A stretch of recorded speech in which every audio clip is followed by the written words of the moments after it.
It's an early morning mission to save the red knot.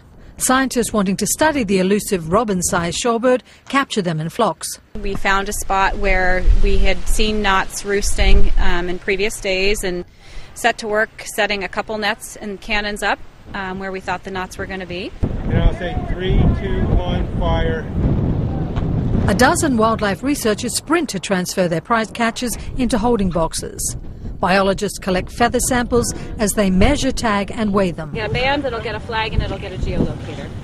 The geolocators use ambient light to calculate locations, helping determine the bird's migrations. In some key areas, the red knot population has dropped by up to 75% since the 1980s. The population crisis is partly fueled by a drop in the horseshoe crab population in Delaware Bay, a key refueling stop for emaciated and exhausted red knots. During their 10,000-mile journey from South America to their Arctic breeding grounds, the birds stop to feast on the fatty horseshoe crab eggs, often doubling their weight. I mean, these birds are traveling 6 days in a row, night and day, flying.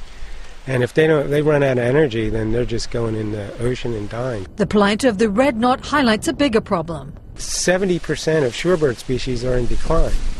And they're all in decline for the same reasons, because of the stopovers. They're so dependent on them. If they don't have them, then they either can't make it down or they can't make it back. Researchers hope by identifying vulnerable stopover locations, they will be able to protect them for all migrating shorebirds. Tracy Brown, Associated Press.